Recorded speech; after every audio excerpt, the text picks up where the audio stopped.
예, 안녕하세요.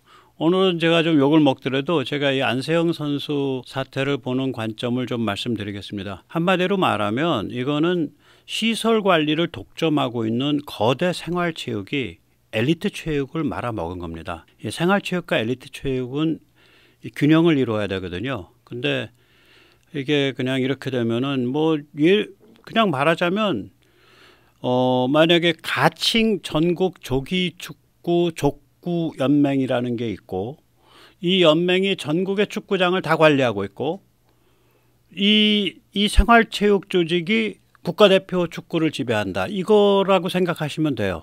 비유해서 말하자면. 그러면 무슨 특별한 악의가 없어도 둘이 이게 안 맞는 거기 때문에 문제가 생길 수밖에 없는 구조예요. 그래서 오늘 그 같은 이야기를 조금 드려보도록 하겠습니다. 이거는 사실은 있을 수 없는 일이죠. 체육계에서 혁명입니다. 특히 이 혁명 전사가 올림픽에서 금메달 따자마자 이렇게 일을 저질렀으니까 어떻게 보면은 대단한 자기 희생이고 용기예요. 또 어떻게 보면 모난돌이고, 그게 뭘로 밝혀질지 모르겠어요. 지금 안 선수는 올림픽이 끝나고 나서 입장을 밝히겠다는 입장이고, 반면에 대한 배드민턴 협회는 먼저 아주 구구절절한 얘기를 다 까발겼고, 또 거기다가 좀 웃기는 게 대한체육회 이기홍 회장이 갑자기 배드민턴 협회에 또 역성을 들고 나왔죠. 그래서 이거는 근데 저는 지금까지 안 선수의 처신에 큰 문제는 없다라고 봅니다. 근데 워낙에 혁명적 사건입니다. 그렇죠? 혁명적 사건이고, 저는 대한체육회든 배드민턴 협회든 올림픽 끝나고 얘기하라.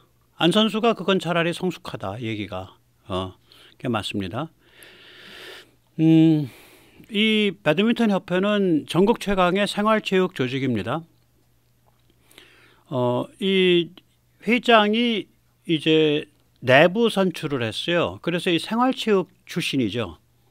그러니까 아마 이렇게 돼 있다고 생각이 됩니다. 전국 배드민턴 협회가 있고, 그 아래 각 광역별 배드민턴 협회가 있고, 그 아래 각 시군구별 배드민턴 협회가 있고, 그 아래 각 하부 조직으로 시군구에 가면은 그게 시유지가 됐던 국유지가 됐던 간에 배드민턴 운동장이 있잖아요. 그걸 다 관리하고 거기에서 클럽 활동을 하는 동호회 조직이 있고, 이 조직이 말하자면은 이 엘리트 배드민턴 선수들을 위에 올라타 있는 거예요. 저는 이게 아닌 것 같다. 엘리트 체육과 생활 체육은 나눠져야 된다. 저는 그 조직 관리가, 그러니까 조직 자체가 타치를 안 받아야 된다. 왜 그러냐면 특히 보통 이제 이게 그러니까 이게 균형을 맞을 때는 한 조직 우산 안에 있어도 되는데, 균형을 맞을 때는 한 조직 우산 안에 있어도 됩니다. 근데 이 배드민턴 조직은 전국 최강 조직이에요. 이거는 모든 정치인들이 다 욕심을 낼 수 있는 조직이고요. 이게 전국 최강 조직입니다. 그래서 이렇게 생활체육 조직이 거의 공룡급으로 강할 때는 엘리트 체육 조직을 따로 떼줘야 엘리트 체육 조직이 그 안에서 지지고 볶고 치고받고 그러더라도 전문가들끼리 지지고 볶고 치고받으면서 거기서 뭔가 진화가 일어날 수 있는데, 이게 생활체육 밑으로 이렇게 들어가 버리면 아마 무게에 깔려서 거의 질식사당할 겁니다. 안 선수가 그 질식사당하는 그 현장에서 이제 반발하고 튀어 올라온 케이스죠. 예. 여기서 잠시 세뇌 탈출 자유구동의 부탁 말씀 올리고 이 구조를 조금 더 설명드리겠습니다. 아시다시피 세뇌 탈출은 광고가 잘 붙지 않습니다. 붙더라도 천천히 붙는 경향이 있습니다. 도와주시면 보다 좋은 컨텐츠로 찾아뵙는데 커다란 힘이 되겠습니다. 감사합니다. 이 얘기 흘러나오는 게 이제 배드민턴 협회 쪽에서 김 회장이 그런 말을 했다고 하잖아요. 이런 취지의 말을 안세영쯤은 밟아버릴 수 있다.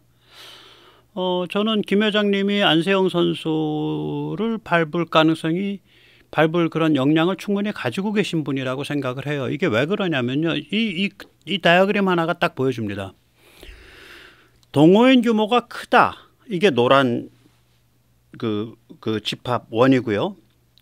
시설 관리에 독점성이 있다. 이게 연두색 원이라고 해보세요.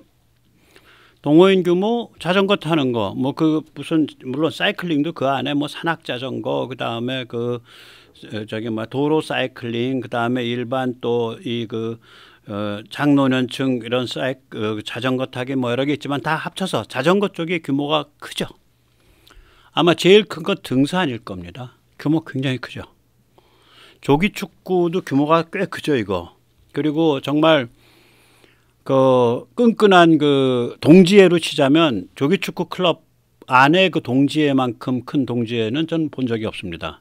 그 다음에 이제 시설 관리에 독점성이 있는 것들이 있어요. 국궁.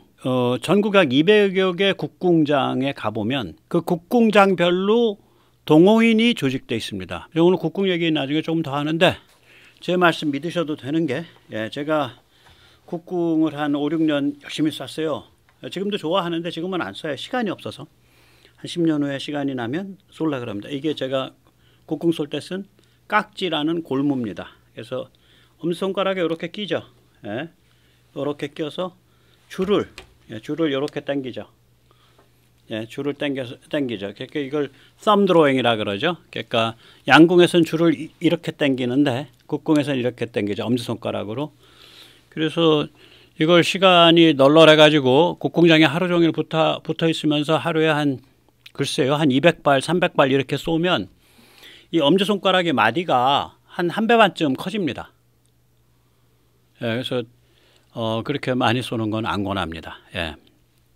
어쨌거나 이 전국에 한 200여 개가 있는 국궁장은 말하자면은 국궁장별로 동호회가 구성되어 있고 그 동호회들이 말하자면 지자체라든지 이런 데 계속 해가지고 협조받고 건물도 새로 짓고 뭐 행사에 있으면 찬조비도 얻어내고 그래요. 예를 들면은 제가 다닌 데는 그 종로구에 있는 그 사직공원에 있는 황학정, 우리나라 국궁 1번지라고 하는 데를 다녔는데 그 황학정에 멋있는 건물이 있거든요. 그거 서울시 종로구가 건물 지어줬죠. 아마 총면적이 글쎄요, 한 300평쯤 되지 않나? 200평, 300평? 1, 2, 3층인데 지하까지. 그러니까 이게 이런 이 시설 관리 독점성 있는 데는 이게 파워가 있습니다. 상당히 파워가 있어요. 그리고 그렇죠. 근데 배드민턴을 한번 생각해 보세요. 배드민턴의 규모는 뭐 거의 조기 축구급의 규모를 넘어설 수 있죠, 이게. 그런데 제가 뭐 배드민턴 그 동호회에 안 들어가 봤지만 각 그 동호회들이 배드민턴 그 운동장 보통 보면 이제 뭐 어떤 공유지의 한 구석에 있잖아요. 그게 한 구에도 모르겠어요. 한 2, 30개씩 있지 않나? 그럼 전국적으로 3, 4천 개 이상 된다는 얘기인데 그거별로 동호회들이 구성되어 있을 거라고요. 그리고 그 동호회가 그 시설을 관리하는데 그 동호회는 전국 배드민턴 협회의 일선 조직일 거라고. 그러면 시군구 배드민턴 협회는 그러한 한 3, 40개 되는 그 배드민턴 운동장에 형성되어 있는 3, 40개의 배드민턴 동호회로 구성되어 있고 그 다음에 거기서 선출이 돼가지고 시군구 협회장에 만들어지고 또 거기서 선출이 돼서 다시 광역협회장에 만들어지고 거기서 전국협회장에 만들어지고 이런 코스인데 이 양반이 지금 배드민턴 협회 지금 전국 배드민턴 협회장 하는 양반이 충남 배드민턴 협회장 하다가 전국으로 튀어 올라온 분이거든요. 그런데 거기가 바로 선수를 다이렉트 컨트롤 하잖아. 그러니까 엘리트 체육이 거대한 거의 공룡처럼 거대해진 생활체육에 그냥 딱 잡혀 있는 거예요. 그러니까 말하자면 전국에 있는 모든 축구 운동장이 거의 모든 축구 운동장이 가칭 한국 조기축구 족구 연합의 회원들에 의해서 관리되고 있고 그 가칭 조기축구 족구 연합이 국가대표 축구를 관리하고 있는 그런 상황이랑 같다고 생각해요. 이게 시설관리 독점성이 있으면요 조직이 굉장히 커져요. 강해지고 보시면은 사이클링 이거 시설이 도로인데 혹은 뭐 야지인데 만약에 그 MTB라면 시설 관리 독점성을 줄 수가 없죠. 전국 등산 협회 가칭 그런 게 있고 거기에 전국 모든 산에 관리권을 주나? 불가능하죠. 조기축구 마찬가지죠. 없죠. 그러니까 동호인 규모가 크면서 동시에 시설 관리 독점성이 있는 거의 유일한 조직이 배드민턴이에요. 그러니까 생활체육 기반이 굉장히 넓으면서 전국에 있는 수천 개 시설에 대한 독점 관리권이 있는 그런 희한한 케이스죠.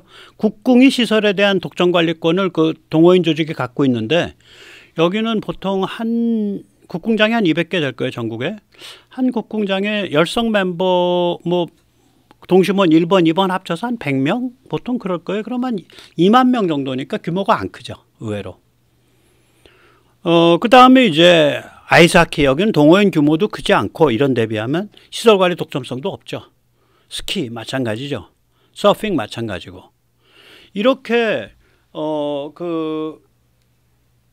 그러니까 동호인 규모도 크지 않고 시설관리 독점성도 없으면은 일사불란한 전국 그게 둘 다 만족돼야 일사불란한 전국 조직이 만들어져요. 생활체육으로. 이런 경우에는 특히 생활체육과 엘리트 체육을 분리해야 된다. 안 그러면 엘리트 체육이 숨도 못 쉬고 밟혀 죽는다. 저는 그렇게 생각을 합니다. 네. 그래서 시설관리 독점성을 가진 거대 생활체육 집단이 엘리트 체육을 접수한 케이스인데 이 양반이 이 회장이 이게 문재인 시절이죠. 제가 뭐 이름도 잘 모르겠어요. 김규현인가 뭔가. 예, 그 앞에 치다가 한자 빼먹었네. 예. 그래서 이제 그 생활체육 동호회 전국 조직이 엘리트 체육을 완전히 집어삼킨 케이스가 되는 거죠. 아까도 말씀드렸지만 이 전국 조기축구 족구연맹이라는 게 가칭으로 만들어져 이게 국가대표 축구를 집어삼키면 무슨 일 벌어질까? 뭐 좀 안 좋죠. 그 다음에 전국 예를 들어서 전국 궁도 연맹이라는 게 만들어져 가지고 그 아래 양궁분과라는 게 만들어지고 양궁분과 아래 우리나라 저기 국가대표 양궁을 제어하면 무슨 일이 벌어질까? 한번 생각해 보세요. 그래서 이게 지금 이 안세영 선수가 굉장히 고된 혁명이다. 옳든 틀리든 간에 안세영 선수 주장이 라고 생각하는 게 기울은 운동장에서 아마 이게 혁명 일으킨 거다. 그래서 아마 올림픽 메달 따고 나서 치받고 올라온 걸 거다. 메달도 안 딴 상태에서 치받으면 저거는 뭐 게임이 안 돼요. 왜 그러냐면 저런 조직은요 정치인들이나 관료들이 나서 가지고 선보기를 꺼려 합니다. 표가 왔다 갔다 하잖아. 아니 만약에 한 선거구에서요 조기축구 클럽 하나가 아니라 모든 조기축구 클럽이 모여가지고 그 뭐 예를 들어서 구청장배 걸고서 저거 한다. 그러면 그 축구 한 결승전은 하루 종일 구청장 나와 앉아 있을 겁니다. 결승전, 준결승전은. 이게 선거표가 왔다 갔다 하는 동네여 갖고 저거 선보겠다고 정치인들이 안 덤비죠. 그러면은 당연히 관료들도 안 덤비죠. 관료들 손 잘못 봤다가 국회에 맨날 불려가 가지고 인생 빠가 나는 수 있는데. 그래서 이게 저기 그 안세영 선수가 거의 혁명적 사건을 일으킨 거예요. 그러니까 그 주장이 옳던 그렇던 간에 저는 안세영 선수가 지적하는 문제가 옳던 그러던 간에 구조적으로 이거는 분리하는 게 맞다. 이게 전국에 있는 모든 그 시설을 그 관리하고 있는 초거대 생활체육 조직이기 때문에 그 밑에 엘리트 체육을 그냥 아래다 끼워두면 그냥 그건 목절내서 숨절내서 죽는다. 저는 그렇게 생각하는 편이고요. 예. 그래서 이제 이게 인민체육으로 이제 전락을 하게 되죠. 까딱하면 정치인과 관료들이 나서기가 참 부들부들 떨 겁니다. 예. 그러니까 그 회장이 뭐 그건 맞는 얘기인지 와전된 얘기인지 몰라도 김 회장님 그 와전된 얘기다 하면 저한테 연락 주세요. 예. 그럼 제가 여기 또 반박권 드릴게. 그 보도에 의하면은 그까지 뭐 안세영이쯤은 그냥 밟아버릴 수 있어요. 이렇게 말을 하는 게 뭐 제가 그 자리에 있어도 그럴 것 같아. 제가 특별히 아주 마음이 너그럽고 공정한 사람이 아니면 걔 왜 그래? 그 문제 왜 그렇게 일으키는 거야? 겁대가리 없네. 그건 다 그냥 밟아버릴 수 있는 거지. 뭐 이렇게 그냥 이거 실세라고 실세. 그러니까 이기용 체육회 회장도 의식해가지고 그 뭐 안세영 선수가 뭔가 말을 하려고 하는 것 같은데 말하는 게 좀 그 성숙하거나 제대로 된 것 같지는 않고요. 뭐 이런 정말 그러고 뭐 체육회 회장을 해요. 예, 이 회장님 그냥 그만두세요. 뭐 인생 노력과 다 누르신 분 같은데 이제 연세도 드셔서. 예. 그래서 이거는 내부에서 좀 얘기가 나와야 돼요. 그러니까 각 동네마다 있는 배드민턴 동호회 어르신들이 나서가지고 야 이거 나 부끄러워서 못 살겠다. 야 그거 저기 엘리트 체육은 따로 자기 살림 나가라 그래. 우리가 그거 저기 제대로 그 관리도 못 해주고 지원도 못 해주는데 자꾸 이런 문제 생기고 야 우리 나 부끄러워. 우리 창피해서 배드민턴 채 들고 다니기도 참 그래. 이렇게 어르신들이 나서줘야 돼. 근데 어르신들이 만약에 딱 요 고귀한 것 요거 새파란 것이 올림픽에서 메달 따더니 감히 우리 협회장님을 공격해 이러면 이제 국민들이나 젊은 층은 꼰대들 그러고 욕하는 거죠. 어르신들 잘 판단하세요. 나이로 치면 저도 어르신이야. 제가 이제 이런 생각을 많이 하는 이유는 제가 국궁을 하다 보니까 이 생활체육 저는 이제 어느 분이 그러셨어요. 야 백모 너무 고생한다. 좀 쉬어가면서 하냐. 야 걱정 마십시오. 저는 무지하게 많이 놀고 무지하게 많이 쉰 사람입니다. 이미 많이 쉬었어요. 그 전에. 그래서 지금 이렇게 매진해도 괜찮습니다. 국궁도 좋아했고요. 아이스하키도 좋아했고요. 롤러스케이트 인라인도 좋아했고요. 예, 뭐 여러 가지 그런 거 많이 했어요. 이 사람들이 잘 모르는 게요. 이 박정희 대통령 때 정책적으로 양궁을 키웠거든요. 근데 제가 알기로 양궁에서 외국 지도자를 이렇게 뭐 엄청 들여온 적이 없어 그 무렵에. 그때 그럴 돈도 없었고 양궁을 만들 양궁을 그러니까 수입할 돈이 없어서 그때 삼익인가 어디서부터 양궁을 만들어주기 시작했어요. 지금 윈앤윈이 세계적 양궁 메이커가 됐죠. 그전엔 삼익인가 어디예요. 그러니까 국산 양궁을 조잡하게 만들어서 그때부터 양궁 체계를 했어요. 그러면은 양궁 코치 어디 있는데? 국궁 코치들이 양궁으로 갔다니까요. 국궁 사범들이. 국궁에서 태어났어요. 양궁 엘리트들이. 양궁 엘리트 지도자들과 시스템이. 그래서 훈련법이 그렇게 이 멘탈 훈련 많고 그러는 게 국궁에 멘탈 훈련을 많이 하거든요. 처음부터 그랬다고 우리는. 그리고 국궁은 지금 저 박 대통령 활 당기는 것도 아시지만 제가 뭐 오늘 활까지는 안 가지고 왔습니다. 예, 옛날에 쓰던 게 있는데 그 양궁은 이렇게 해서 여기까지 당기잖아요. 국궁은 이렇게 해서 여기까지 당겨요. 이 박 대통령 지금 저 사진도 들 당긴 거예요. 어깨 위까지 당겨요. 여기 귀 뒤에.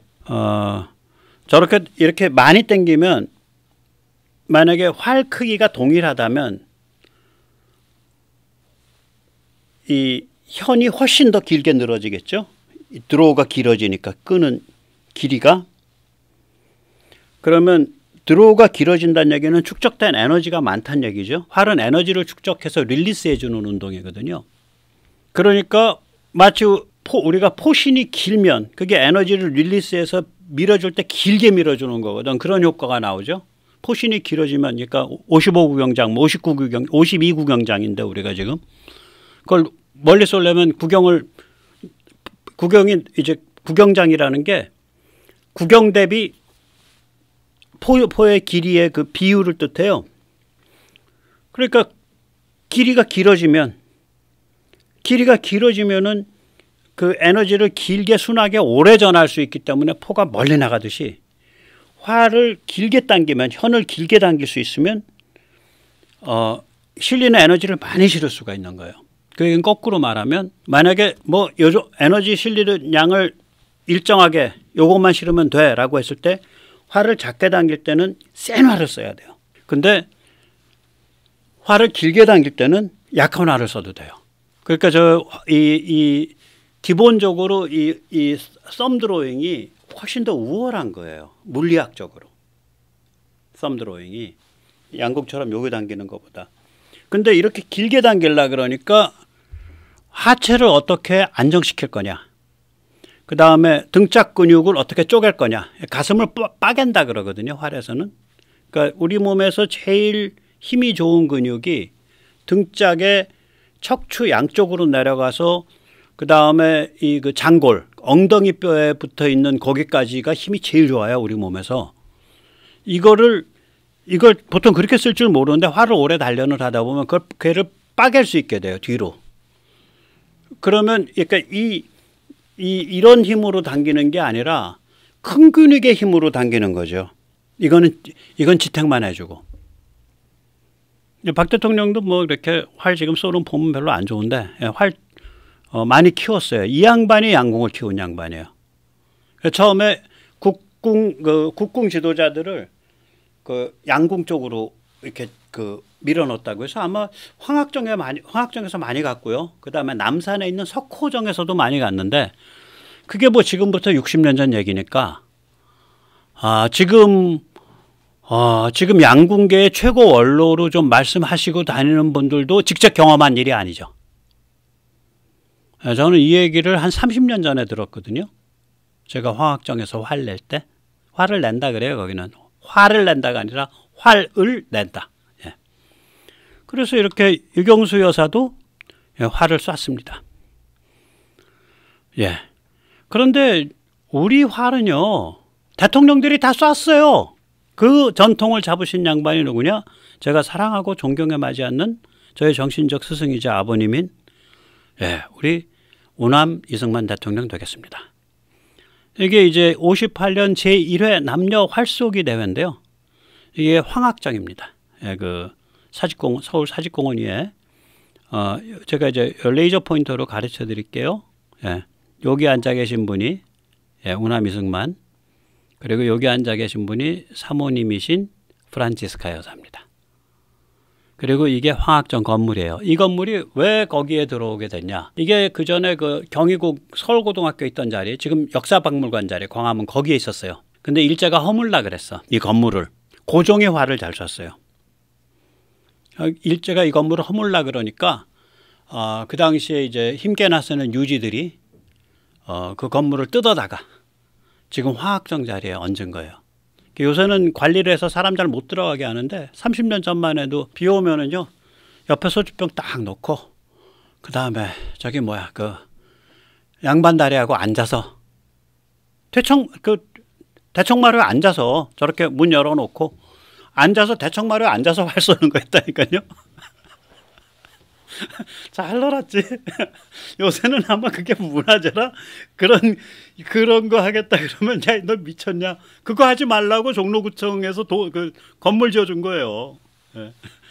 또 이게 그 황학정 앞에서 그 활쏘기 대회하고 이 여성 공사들이 활을 잘 쏩니다. 이게 왜 그러냐면 아까도 말씀드렸듯이 우리는 엄지손가락 당기기, 썸드로잉을 하기 때문에 그리고 몸의 기를 뭐 말하자면 그러니까 큰 근육을 쪼개가지고 이걸 당겨서 몸의 전체 이게 아주 스테이블하게 그 기운이 실리기 때문에 웬만큼 비바람 부는 날이 아니면 여성 공사들이 남성만큼 쏴요.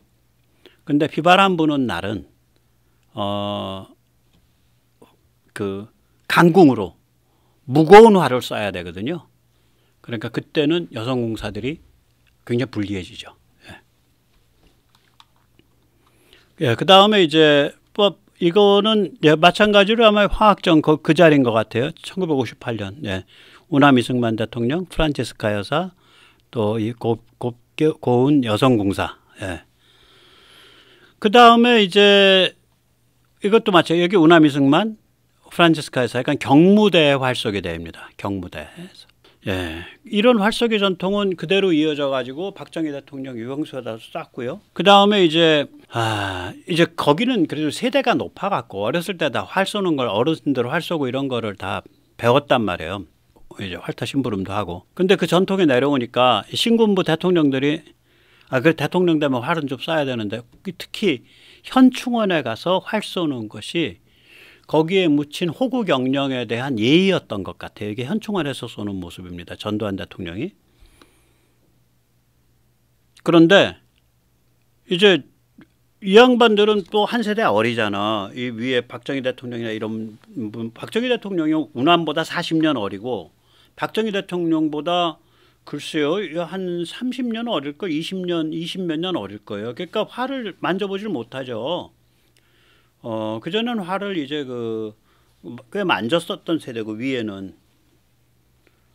그래서 이제 제가 듣기로는 이 전두환 대통령하고 저기 뭐야 노태우 대통령은 활 쏘다가 욕을 많이 보셨지. 여기도 마찬가지 아니에요. 당기다 말잖아. 이게 왜 그러냐면요. 오리지널로 당기면 여기까지 당깁니다. 여기까지 당기면 현이 이렇게 빠져나가는데 잘못 빠져나가면 귀때기랑 뺨을 때려요. 저도 몇 번 맞았는데 이거 맞으면은 맞았다는 느낌이 드는 게 아니라 사이렌 소리가 나요. 그러고 나서 아파. 한 2초쯤 지났다가 무지하게 아파요. 그래서 화학정에서 이제 그 당시에 이제 대통령들한테 화를 가르치러 아마 다녔던 것 같아서 화학정 사범 하시는 말씀을 보면 그런 말을 해요. 활은 저기 대통령 뺨도 때려. 예. 그래서 전두환 대통령 뺨 많이 맞았대요. 그리고 진짜 많이 맞은 사람은 이 호인, 예, 이 노태우 대통령이 그렇게 뺨을 많이 맞았다 그래요. 그리고 아마 이게 저기 현충원에 가서 쏘는 거라 그날 행사가 있었기 때문에 흰색 장갑을 낀 채로 쐈을 텐데 저거는 아닌 것 같습니다. 그래서 저는 자 국궁을 봐라 얼마나 참 쿨하냐. 물론 그게 이제 박정희 대통령의 그런 디자인 때문에 그렇게 된 거지만 양궁 지금 시스템을 낳아준 자궁이 국궁이에요. 그럼 양궁 지도자도 없었고 양궁 어떻게 해야 되는지도 모를 때 국궁에서 많이 가져갔어. 근데 그 사람들이 나서가지고 뭐 지금 양궁 이렇게 해라 저렇게 해라 우리가 너희 키웠어 이런 얘기 없잖아. 사람들 이런 얘기조차 몰라. 얼마나 좋아. 마찬가지다. 생활체육은 선수체육을 낳아서 띄워주는 자궁이고 대지와 같은 거예요. 자궁과 대지가 싹을 지배하려고 위에 올라타면 그 애는 죽습니다. 그 애는 죽어요. 그래서 안세영 선수가 뭘 잘했다 못했다 다 떠나서 이 사태에서 우린 딱 하나 봐야 되는 거예요. 저렇게 공룡과 같이 거대해지고 비대해진 생활체육에서는 그 아래에는 절대로 선수체육, 엘리트 체육을 둬선 안 된다. 그 점에 관해서 문체부와 대한체육회와 좀 용단을 내리시고 그리고 무엇보다도 지금 동네에서 건강을 관리하면서 열심히 배드민턴 하시는 우리 동호회 어르신들이 용단을 내려주셔야 됩니다. 오늘 여기까지 모시겠습니다. 감사합니다.